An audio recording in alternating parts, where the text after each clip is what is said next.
Morning, अस्सलाम वालेकुम dear students. उम्मीद है आप सब खैरियत से होंगे। आज हम आपकी एक बड़ा इंटरेस्टिंग नावल स्टार्ट करने लगे हैं जिसके बारे में मैंने आपको पहले भी बताया था। This a part of your syllabus. It is the old man and the sea. This novel has been written by Ernest Hemingway and it was written in 1953.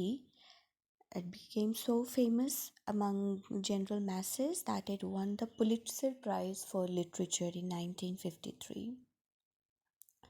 ये नॉवल जो है बेटे, it is a story of an old man who was an old fisherman and used to fish a skiff in the Gulf Stream of Cuba. और उसकी struggle के बारे में बताता है कि किस तरीके से अपना प्राइड और अपनी सेल्फ रिस्पेक्ट को रिटेन करने के लिए उसने अपनी इतनी बुरी उम्र में भी एक बहुत बड़ी फिश यानी मार्लिन को उसने पकड़ा था और किस तरीके से उसने लोगों को साबित किया था कि once pride is everything and man can be destroyed but can not be defeated, जो इस लेसन का मैसेज है। इसके writer Ernest Hemingway, 1899 to 1961 was his life period. 1953 में novel Old man and the Sea ने पुलित्ज़र प्राइज़ विन किया था। इसी तरह 1954 में Hemingway one the Nobel prize in literature. उनके जो हैं उन खिदमात की वजह से जो बहुत सारी फेमस नॉवेल्स लिखे हैं उनको उनके एक्कलेड में। और हेमिंगवे की एक और शोहरत इसलिए है क्योंकि उन्होंने अपने नावल में जितने भी हीरोज़ मेंशन किए हैं उनकी कुछ स्पेसिफिक क्लास होती हैं क्वालिफ़िकेशंस, जो स्टोइक होते हैं and stay strong against unbeatable odds. जो स्टोइक होते हैं मतलब बहुत ज़्यादा पेन्स और हार्डशिप को इंजोर करते हैं। सो स्टोइक एक ऐसा पर्सन होता है जो बहुत ज़्यादा हिम्मत और करेज वाला होता है और जैसे भी अनफेवरेबल सर्कमस्टांसेस हों वो उनके आगे यील्ड नहीं करता, झुकता नहीं है। तो ये क्वालिटीज़ हैं जिसको हम रिलेट करते हैं कि हेमिंगवे का जो कोड हीरो है उसमें ऐसी क्वालिटीज़ होती हैं। तो अपने जितने भी नावल लिखे हैं जैसे आप उनको देखें हैं, फेयरवेल टू आर्म्स है, for whom the bell tolls, और इसी तरह द करंट्स ऑफ स्प्रिंग और the old man and the sea. इन नावल में जो हीरोज़ हैं उनके अंदर एग्जैक्टली वही क्वालिटीज़ हैं जो किसी भी एक स्टोइक पर्सन में होती हैं कि वो किस तरीके से अनफेवरेबल सर्कमस्टांसेस में भी हिम्मत नहीं हारते हैं। तो ये चीज़ स्पेसिफिक होती है हेमिंगवे के हीरोज़ के साथ। इसी वजह से हेमिंगवे के हीरो को कोड हीरो कहा जाता है क्योंकि उनमें वो ख़ास क्वालिटीज़ मौजूद हैं उसके तमाम हीरोज़ में। अगर हम हेमिंगवे के बैकग्राउंड के देखें तो वो एक वेल्दी फैमिली, एक एफ्लुएंट का मतलब होता है कि एक वेल्दी फैमिली है शिकागो की, वहाँ से बिलीव करता था। अपना एजुकेशन मुकम्मल करने के बाद वो वर्ल्ड वॉर 1 के दौरान एम्बुलेंस ड्राइवर भी बना था जहाँ पे उसने इटली में अपनी सर्विसेज पेश की थी और वहीं इटली में ही composed his first novel which was The Currents of Spring that became very famous and it brought him fame around the world. इसी तरह उसने अपना novel a farewell to arms लिखा था, वो भी उसके उसी इटली के एक्सपीरियंस के बारे में था। सेकेंड वर्ल्ड वॉर के दौरान 1940 में उसने अपना दूसरा नावल कंपोज किया था, for whom the bell tolls. और ये नावल जो था ये स्पेनिश वॉर के उसके बैकग्राउंड में लिखा गया था। तो हम देखते हैं कि हेमिंगवे की जो मोस्टली राइटिंग है वो चूँकि उसने first and second world war का टाइम देखा है और उन वॉर्स में उसने अपनी सर्विसेज भी पेश की हैं, तो उसकी मेजर थीम्स जो हैं वो वॉरफेयर पे बेस करती हैं। हेमिंगवे ने ये नावल लिखा है क्यूबा में और आप कह सकते हैं कि इसकी सेटिंग जो है वो भी क्यूबा ही है। अब क्यूबा बेटा ये कंट्री है, आपने इसका नाम सुना होगा, जिसका कैपिटल हवाना है। इट्स क्वाइट फेमस और ये क्यूबा एग्जिस्ट करता है नॉर्थ अमेरिका में। अब क्यूबा की शोहरत इस वजह से है cause it is a land of multiple islands, जिसमें जो क्यूबा का आइलैंड है that is considered amongst one of the largest islands in the world. और वो जो आइलैंड्स की एक पूरा एक झुमघटा होता है जिसको हम आर्चीपेलागो बोलते हैं, उसमें से जो क्यूबन आइलैंड है वो सबसे बड़ा कंसीडर किया जाता है। आप ये स्टोरी चूँकि एक फ़िशरमैन की है जो क्यूबा का रहने वाला है, और हेमिंगवे डिस्क्राइब करता है उसका एक पूरा इनकाउंटर, उसका एडवेंचर कि किस तरीके से उसने अपनी ड्रीम फ़िश जो है वो पकड़ी है। तो वो रिफ़र करेगा क्यूबन ओशन को, जिसको हम कैरिबियन ओशन बोलते हैं। आप यहाँ पे गल्फ़ स्ट्रीम का तज़किरा भी सुनेंगे। अब गल्फ़ स्ट्रीम बेटे किसको कहते हैं? Gulf stream and Atlantic ocean and Caribbean ocean, ये तीनों जो हैं ऐसे पॉइंट हैं जो क्यूबा में आकर मिलते हैं।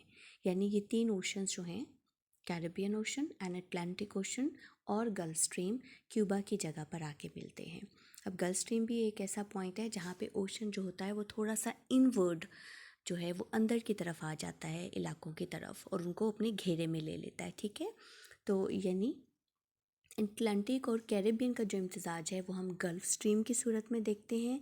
और गल्फ़ स्ट्रीम जो है ये ओशन का सबसे ज़्यादा रिचेस्ट एरिया जो है कंसीडर किया जाता है। रिचेस्ट इन टर्म्स ऑफ कि यहाँ पर ओशन की गहराई जो है वो सबसे ज़्यादा है, जहाँ पे दोनों ओशंस जो हैं वो आकर मिलते हैं।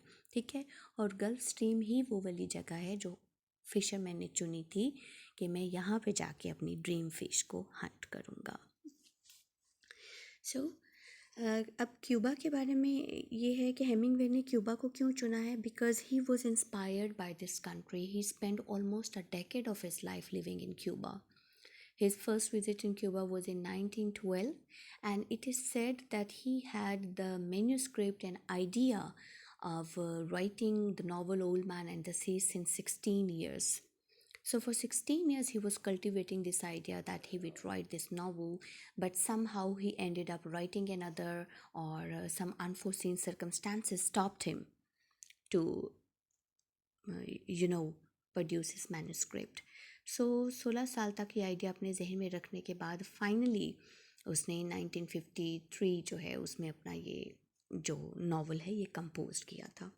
अब उसके मोस्टली जो नावल्स हैं वो क्यूबन हिस्ट्री, लिटरेचर, उनकी आर्ट फॉर्म और उसी के मेमोरियल में होते हैं, जो कि उसने अपनी ज़िंदगी का एक बेशतर हिस्सा क्यूबा में गुजारा है।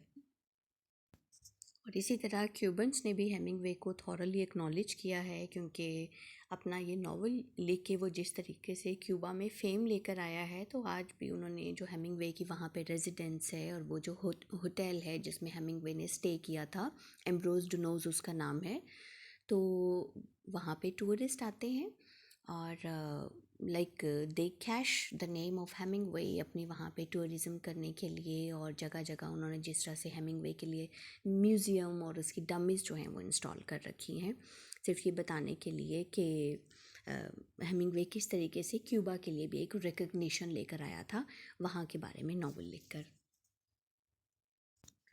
नावल कोई भी स्टार्ट करने से पहले सबसे पहले तो आप ये देखते हैं कि आप जो लिटरेचर की फॉर्म पढ़ने जा रहे हैं उसको कहते क्या हैं। तो नावल लफ्ज़ आपने बहुत बार सुना, पढ़ा, बोला होगा, लेकिन नावल कहते किसे हैं? तो बेटा नावल एक ऐसी स्टोरी होती है which is long and has lots of characters, multiple characters, it's span of time is varied, extended, and it has different settings and situations which are not possible otherwise to be presented in a short story or a drama. ठीक है, novel क्या होता है?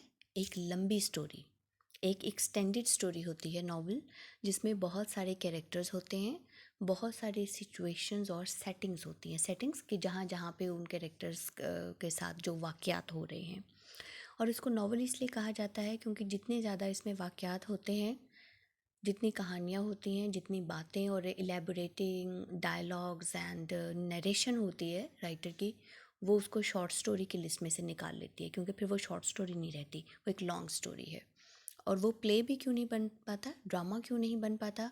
क्योंकि उसमें इतनी ज़्यादा चीज़ें होती हैं कि उसको ड्रामा में रिप्रेजेंट नहीं किया जा सकता, उसको स्टेज पे नहीं दिखाया जा सकता। ठीक है, तो इस तरह इमर्ज होती है लिटरेचर की एक नई फॉर्म जिसको हम नावल कहते हैं। ठीक है, तो बेटे अब आप याद रखिएगा कि नावल का, शॉर्ट स्टोरी का और एक प्ले का एसेंशियल डिफरेंस क्या होता है। अब ये नावल जो है, सिंस दिस इज़ शॉर्ट, बहुत बड़े बड़े नॉवेल्स भी होते हैं, बहुत उनके वॉल्यूम्स भी होते हैं। तो ये नॉवल जो है ये बहुत शॉर्ट है, इसलिए हम इसको नॉवेला बोलते हैं। So novella is a short novel. इस नॉवल की सेटिंग अब आपको पता चल चुकी है कि ये क्यूबा के एक जो विलेज है, जो उसकी ओशन साइड है, हवाना के करीब, वहाँ पे इस नॉवल जो है ये इसकी कहानी हुई है। और आप इसमें मोस्टली देखेंगे कि गल्फ स्ट्रीम है और सी है, जो मैंने आपको पहले डिस्क्राइब किया है, जो इसकी सेटिंग में है। कैरेक्टर्स आप देखें इस नॉवल के कौन कौन से हैं। कैरेक्टर से पहले भी थी, जब भी कोई नॉवल आप स्टडी करने लगते हैं तो उसमें ये कुछ चीज़ें हैं जो आपको जहन में रखनी होती हैं अगर आप उसको एग्जामिनेशन पॉइंट ऑफ व्यू से नॉवल को देख रहे हैं। पहली चीज़ कि इस नॉवल की सेटिंग क्या है। थर्ड, इस नॉवल का प्लॉट क्या है। प्लॉट का मतलब होता है बेटे कि उसकी स्टोरी क्या है, स्टोरी किस तरीके से राइटर ने बुनी है, निट कैसे की है, उसको इंटरकनेक्ट कैसे किया है। Third thing observable is characters. इस नावल में कितने कैरेक्टर्स हैं। अब कुछ कैरेक्टर्स होते हैं बेटे जो नावल में हम उनको मेजर कैरेक्टर्स बोलते हैं। मेजर कैरेक्टर्स वो होते हैं जिनका रोल होता है स्टोरी की डेवलपमेंट में, और कुछ हमारे पास होते हैं किसी नावल के अंदर माइनर कैरेक्टर्स जिनका एक सिग्निफिकेंट रोल तो नहीं होता है, लेकिन वो कहानी को आगे बढ़ाने में हेल्पफुल होते हैं।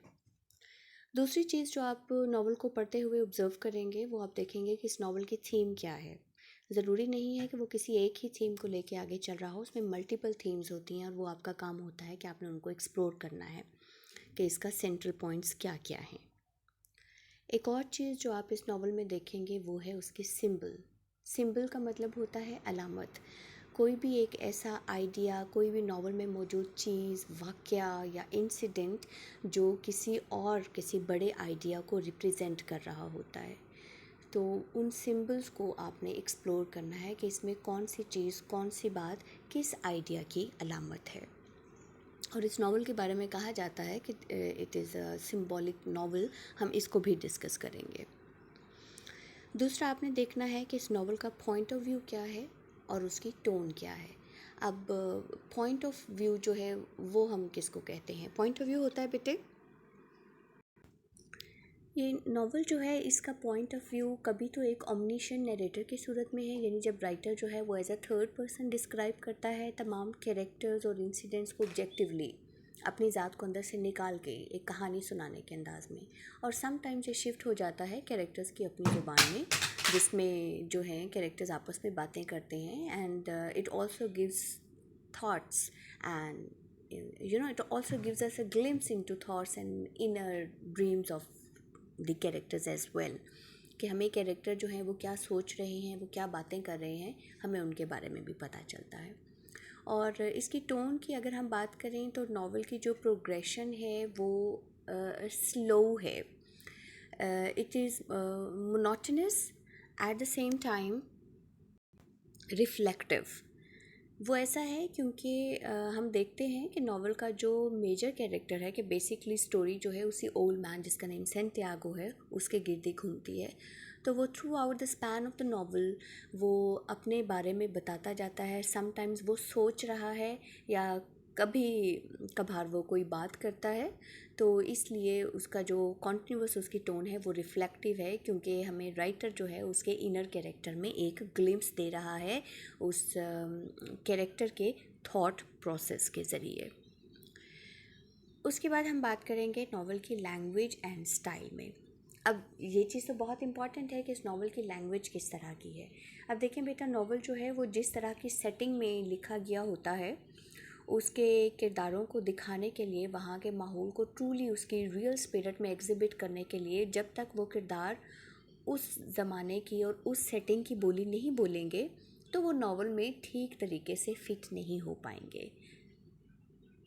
तो ये नावल जो है आपको पता है कि चूँकि ये बेस कर रहा है एक फ़िशरमैन की लाइफ स्टोरी पे, और इसकी सेटिंग में हम सी देखते हैं, तो आपको पता चल गया कि ये एक ओशन साइड एरा है। अब वहाँ पे ओशन साइड एरा के लोग जिस तरह की बोली बोलते हैं, जिसको हम उनका डायलेक्ट बोलते हैं, जो उनका लहजा है, और जैसी वो वोकैबलरी यूज़ करते हैं और उसकी सेटिंग में जिस जिस तरह के एलिमेंट्स एक आप साहिल के एरिया में देखते हैं, तो इसकी लैंग्वेज बिल्कुल एप्ट है उस हिसाब से, और उसके साथ ही वो ये शो करती है कि उस राइटर ने वाकई अपनी ज़िंदगी का जो एक इतना बड़ा अरसा क्यूबा के साहिलों पर गुजारा है, और जो उसने वहाँ से क्यूबन कल्चर के बारे में सीखा है, तो उसकी ट्रू मैनिफेस्टेशन जो है वो ये नावल है, क्योंकि इसकी वोकेबलरी एग्जैक्टली वैसी ही है जो वहाँ उन साहिली इलाकों में बोली जाती है।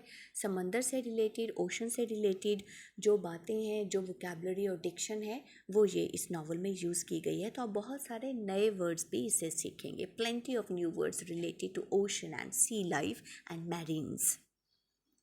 तो ये वो चीज़ें हैं बेटा जो कोई भी नावल जो है उसको पढ़ते हुए आप उसमें देखेंगे। अब आ जाते हैं हम इस नावल की स्क्रीन एडेप्टेशंस की तरफ। स्क्रीन एडेप्टेशंस यानी इस नावल जो है वो जितना मशहूर हुआ है, इसको बहुत बार मूवीज़ की सूरत में भी इसको ड्रामेटाइज़ किया गया है, तो और शॉर्ट फिल्म्स भी बनाई गई हैं। तो अगर आपके पास फ्री टाइम हो और आपके पास इंटरनेट अवेलेबल हो तो आप ज़रूर यूट्यूब पे इसकी फ़िल्म देखिएगा। उससे एक तो ये है कि आपका इस नावल को पढ़ने में इंटरेस्ट डेवलप होगा, और दूसरा आपकी अंडरस्टैंडिंग भी बेटर होगी इस नावल के बारे में। देखते हैं कि इस नावल के हमारे पास मेन कैरेक्टर्स कौन थे। रिमेंबर, मेन कैरेक्टर्स हम यहाँ पे डिस्कस करेंगे, लेकिन उसके जो माइनर कैरेक्टर्स हैं वो जैसे जैसे हम नावल करेंगे वो आप मुझे बताएंगे कि उसके माइनर कैरेक्टर्स कौन कौन से हैं। सबसे पहले इसमें हमारे पास हेमिंगवे का खोड हीरो, यानी इस नावल का जो प्रोटैगनिस्ट है, इस नावल का जो हीरो है, वो आ जाता है सेंटियागो। अब बेटा हीरो या खोड हीरो या प्रोटैगनिस्ट, इनका मतलब होता है एक ऐसा पर्सन जिसमें कुछ ख़ास कैरेक्टरिस्टिक्स हैं, जिसकी बदौलत वो हार्डशिप्स और जितनी भी मसाइब हैं उनको इंड्योर कर सकता हो, उनको बर्दाश्त कर सकता हो तमाम तरह के और सर्कमस्टांसेस में भी। तो उसको हम प्रोटैगनिस्ट या कोड हीरो बोलते हैं। सो Santiago is the major character who is a dedicated fisherman who taught Manolin everything he knows about fishing. उसने मैनोलिन को फिशिंग के बारे में तमाम बातें जो हैं वो सिखाई हैं। मैनोलिन हमें पता चलता है कि वो इस नावल का एक दूसरा मेन कैरेक्टर है। मैनोलिन जो है, जब हम उसको इमेजिन करते हैं कि वो एक बच्चा है जो अभी जो है अपनी नौजवानी तक नहीं पहुंचा है, जिसने फ़िशरमैन के साथ फ़िश किया। फ़िशरमैन ने उसको अपना तमाम नॉलेज और अपनी स्किल सिखाई, और फ़िशरमैन और बच्चे के दरमियान एक बड़ा खूबसूरत बॉन्ड भी दिखाया है राइटर ने, जो ना सिर्फ एक टीचर और स्टूडेंट का बॉन्ड है, बल्कि वो एक बाप और बेटे के बॉन्ड के जैसा भी लगता है। तो दोनों कैरेक्टर जो हैं वो एक दूसरे को एम्प्लीफाई करते हैं कि दोनों के दरमियान किस तरह की मोहब्बत और कैसा एक अफेक्शनेट रिलेशनशिप है। Another important character in this novel is Marlin. Yes, that's the fish, the huge, big, and dream fish of the fisherman that he wanted to catch. ये एक 18 फुट की एक बड़ी, बहुत बड़ी जो थी मछली थी, जिसको ओल्ड मैन ने पकड़ा था।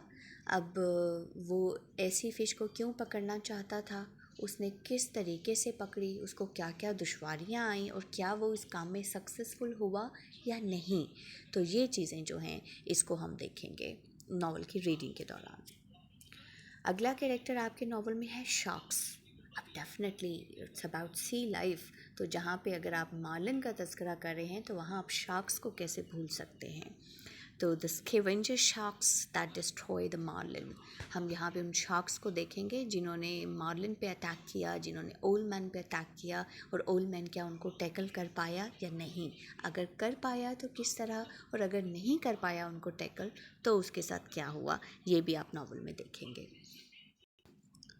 और लास्टली एक और जो मेजर कैरेक्टर है इस नावल का, वो है द सी इट्सेल्फ, कि जाहिर है सी वो कैनवस दे रहा है इस नावल की सेटिंग को, कि जहाँ पर ये तमाम वाक़यात आर बीइंग टेक प्लेस।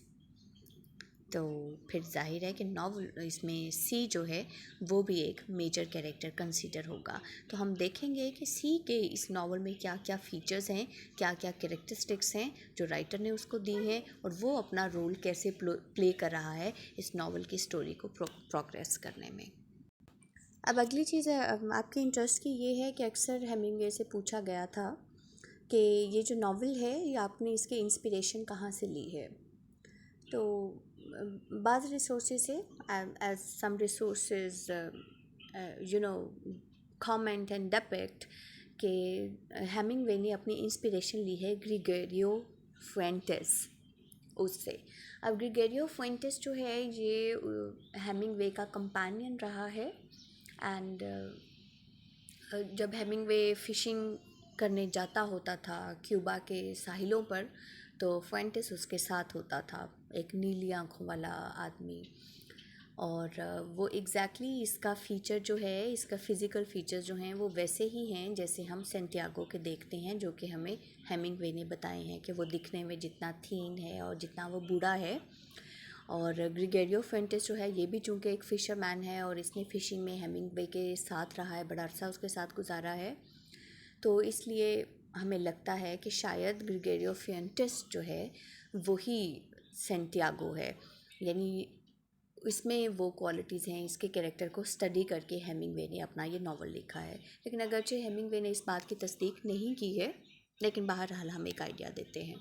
और दूसरी बात ये है कि एक और फिशरमैन जो है वो भी नज़र में आता है, जिसका नाम है कार्लोस गुटिजर्ग। अब ये वो फिशरमैन है who had been fishing for 40 years in the Gulf Stream, and he was the one who taught Hemingway all the art and skill of catching fish. तो इसलिए ये भी अज्यूम किया जाता है कि हो सकता है उसने कार्लोस को देखकर सेंटियागो का कैरेक्टर अपने माइंड में बनाया है और फिर उसको कागज़ों पर उतार दिया है। तो ये स्पेकुलेशंस हैं कि ये कैरेक्टर जो है उसने कैसे इंस्पायर होकर लिखा है। लेकिन बहरहाल एक बात जो क्लियर है, that Hemingway told that he had this story of Santiago and the old fisherman in his mind for 16 years। 16 साल से उसके माइंड में आइडिया था कि वो ये नावल लिखेगा, जिसको उसने फाइनली 1952-53 में लिखा था। लेकिन 1912 का जो एक ऐसे है जो लिखा था हेमिंगवे ने, उस ऐसे में उसका नाम है द स्क्वायर। उस ऐसे के अंदर बच्चे उसने एक पैराग्राफ लिखा हुआ है ऐसे ही एक ओल्ड मैन के बारे में, कि जो एक फ़िश पकड़ना चाहता था और उसके लिए वो एडवेंचर करने ओशन में निकला था।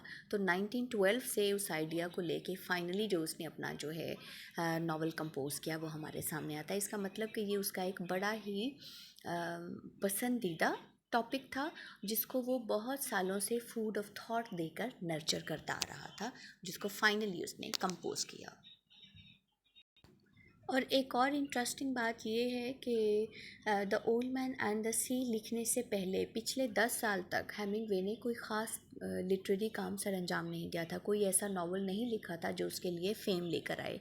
यानी उसके for whom the bell tolls एक बड़ा इम्पॉर्टेंट और फेमस सिग्निफिकेंट नावल था राइटर का, लेकिन उसके 10 सालों के बाद उसका कोई भी ऐसा काम जो था वो मंजर आम पर नहीं आ रहा था। इसलिए एक लिहाज से हेमिंगवे की जो फेम थी वो भी डिविंडल हो रही थी, वो भी आहिस्ता आहिस्ता कम हो गई थी, तकरीबन ना होने के बराबर रह गई थी।